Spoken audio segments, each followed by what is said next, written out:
Good morning बच्चों। मैं नवीना Jha ma'am, class 7 lesson 4। शीर्षक है, कहानी है तारे रात का आंचल संवारे। बच्चों, मैं अब इस कहानी को पहले पढ़ाऊंगी और नेक्स्ट वीडियो पार्ट 2 वीडियो दूसरे वीडियो में आपको लघु उत्तरीय क्वेश्चन का आंसर, दीर्घ उत्तरीय क्वेश्चन का आंसर, कुछ ग्रामर का क्वेश्चन का आंसर जो बुक में है वो बताऊंगी। तो अभी इस वीडियो में मैं आपको कहानी बताने जा रही हूँ। आप ध्यान से उसको सुनेंगे और समझेंगे, ठीक है। क्लास 7 सब्जेक्ट हिंदी, ठीक है, लेसन 4। तो बच्चों, आप इस कहानी को ध्यान से सुनिए और इसको समझिए। तो इस कहानी में है बच्चों, इस कहानी को एक वैज्ञानिक लेख की तरह लिखा गया है ना। इसको वैज्ञानिक लेख जैसे लिखा गया है ये, और इसको विलियम शेक्सपियर लिखे हैं। ये बहुत महान कवि हैं, लेखक हैं। नाटक भी इनके बहुत सारे नाटक भी लिखे हैं ये। और इन्हीं का एक लाइन है, जो हमारी किस्मत सितारों में नहीं बल्कि हमारे अपने अंदर हैं, है ना। उन्होंने लिखा है, एक पंक्ति, एक लाइन लिखा है कि हमारी किस्मत सितारों में नहीं है बल्कि हमारे अपने अंदर है, उसको हमको उजागर करना है, ठीक है। तो अब हम कहानी को पढ़ेंगे और देखेंगे भी, सुनेंगे भी। तो आगे हम बढ़ते हैं बच्चों। इस पाठ में आसमान में चमकने वाले तारों का वर्णन किया गया है। कवियों को ये तारे रात्रि रूपी नायिका के रूप में, नायिका के आभूषण जैसे प्रतीत होते हैं, परंतु वैज्ञानिक इन तारों की चमक, स्थिति और आकार आदि का वैज्ञानिक ढंग से विश्लेषण करते हैं। वैज्ञानिक जो हैं, वैज्ञानिक ढंग से जो है इसका वर्णन किया गया है कवियों के द्वारा। तो अब इसमें, इस कहानी में क्या है वो हम देखेंगे, ठीक है बच्चों। अब आप देखिए, कहानी है जो मेघ रहित स्वच्छ आकाश में टिमटिमाते तारे बड़े ही आकर्षक लगते हैं। कवियों ने रात्रि के सौंदर्य का वर्णन करते हुए चमकने वाले इन तारों की भांति भांति की उपमाएं दी हैं। कभी ये तारे आकाश के नीले आंचल में जड़े हीरे मोती जैसे प्रतीत होते हैं, तो कभी श्वेत फूलों के गजरे जैसे लगते हैं। कभी उत्सुक होकर आसमान से पूछ बैठते हैं, जग कर सज कर रजनी वाले कहाँ बेचने ले जाती हो ये गजरे तारों वाले, है ना। कभी उसको जो है, कभी जो है उत्सुक होकर के, खुश होकर के वो आसमान से पूछते हैं कि जग कर सज कर रजनी वाले कहाँ बेचने ले जाती हो ये गजरे तारों वाले।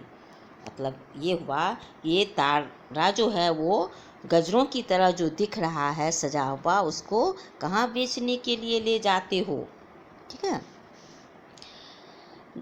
जैसा कि हम लोग सब कोई भूगोल और विज्ञान में पढ़ चुके हैं कि ये तारे वास्तव में चमकीले पिंड होते हैं। क्या होते हैं? तो चमकीले पिंड होते हैं ये तारे, है ना, जिसके पास स्वयं का प्रकाश होता है। ये तारा जो है उसके पास भी स्वयं का प्रकाश है। पृथ्वी से बहुत दूर होने के कारण ये तारे छोटे छोटे दिखाई देते हैं। सूर्य भी एक तारा या नक्षत्र है, जिसके चारों तरफ हमारी पृथ्वी चक्कर लगाती है। आकाश गंगा में ऐसे हजारों, लाखों, करोड़ों नक्षत्र हैं जिनकी अभी गणना भी नहीं की जा सकी है। आकाश गंगा वास्तव में तारों के पुंज को कहते हैं। अभी मानव ज्ञान की सीमा केवल सूर्य और उसके चारों ओर चक्कर लगाने वाले प्रमुख ग्रहों तथा उनके उपग्रह तक ही सीमित है। समय के साथ साथ भविष्य के अनुसंधान क्रमशः सामने आते जाएंगे। नक्षत्र आकाश में चमकीली गैस की गेंद के समान प्रतीत होता है। नक्षत्र जो है वो आकाश में कैसा प्रतीत होता है? एक चमकीली गैस की गेंद के समान। इनमें दो मुख्य गैस पाई जाती है, हाइड्रोजन गैस और हीलियम गैस। इन्हीं दो गैसों के नाभिकीय ऊर्जा उत्पन्न होती है। इन्हीं दो गैसों से क्या होती है? तो नाभिकीय ऊर्जा उत्पन्न होती है। यह ऊर्जा का बहुत ही शक्तिशाली रूप होता है। ये दोनों गैसें नक्षत्रों को इतना गर्म कर देती है कि नक्षत्र चमकते रहते हैं। ईंधन से चलने वाले किसी इंजन में ईंधन खत्म हो जाने की तरह, किसी भी इंजन में जब ईंधन खत्म हो जाता है तो उसी तरह से गैस समाप्त हो जाने के बाद नक्षत्र क्या होता है? गैस समाप्त हो जाने के बाद नक्षत्र गैस और धूल के विशाल बादल के रूप में फट जाता है। ठीक है। सूर्य ही पृथ्वी से सबसे बड़े आकार के पिंड के समान दिखाई देता है। आकाशगंगा में ऐसी करोड़ों नक्षत्र हैं। हमसे दूर होने के कारण बस प्रकाश पुंज की तरह तारों के रूप में दिखाई देते हैं। हमसे बहुत दूर होने के कारण यह इस तरह से दिखाई देते हैं। वैज्ञानिकों का अनुमान है कि ऐसे नक्षत्रों की संख्या 200 अरब करोड़ से भी ज़्यादा है। इन नक्षत्रों के आकार भिन्न भिन्न होते हैं। हाइड्रोजन एवं हीलियम गैस के जलने की मात्रा के अनुसार इनके रंग और चमक में भी अंतर दिखाई देता है। कुछ नक्षत्र तो सूर्य से भी बड़े हैं, है ना। कुछ नक्षत्र पृथ्वी के समान और कुछ नक्षत्र पृथ्वी से छोटे मंगल और बुध ग्रहों के समान होता है। कुछ जो है मंगल और बुध के समान होता है। ठीक है। पृथ्वी से देखने पर ऐसा लगता है कि नक्षत्र एक दूसरे के पास स्थित है, परंतु वास्तव में ये नक्षत्र एक दूसरे के से बहुत दूर है, पास नहीं है। वैज्ञानिकों का अनुमान है कि सूर्य का सबसे निकटवर्ती नक्षत्र उससे लगभग करोड़ों मील दूर स्थित है। जिन नक्षत्रों में हाइड्रोजन और हीलियम गैसों की ज्वलनशीलता अभी कम नहीं हुई है, उन नक्षत्रों का रंग सूर्य के समान पीला होता है। जैसे जैसे ये ठंडे होते जाते हैं, उनके रंग में लाल, नीला और फिर काले पड़ जाते हैं। जिस प्रकार बुझता हुआ अंगारा धीरे धीरे रंग बदलता है, उसी प्रकार इन नक्षत्रों के रंग में भी होने वाले परिवर्तन का मूल कारण इनकी ऊर्जा की स्थिति में होने वाला परिवर्तन है। ठीक है। पृथ्वी अपनी धुरी पर घूमने के साथ सूर्य के चारों ओर परिक्रमा करती है। इसी परिभ्रमण के कारण हमें प्रतीत होता है कि सूर्य और नक्षत्र चल रहे हैं, परंतु वास्तव में पृथ्वी चल रही होती है। नक्षत्र भी गति करते हैं, परंतु पृथ्वी से बहुत दूर होने के कारण उनकी गति महसूस नहीं की जा सकती है। आसमान में तारे टिमटिमाते हुए इसलिए प्रतीत होते हैं क्योंकि उनकी रोशनी क्या होती है? पृथ्वी के चारों ओर उपस्थित हवा की सघन गतिशील परतों को पार करती हुई हम तक पहुंचती है। वायु वेग के कारण तारों का प्रकाश कभी जलता है तो कभी बुझता है। ऐसा प्रतीत होता है, ऐसा हमें महसूस होता है।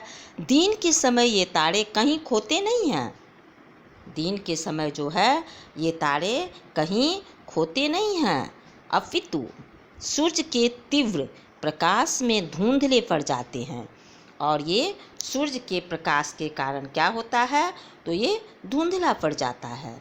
सांझ ढलने पर ये तारे पुनः आसमान के आंचल में टिमटिमाते हुए दिखाई देता है। जब शाम होती है ना, और उसके बाद जो है सूर्य की जो तीव्र प्रकाश जो है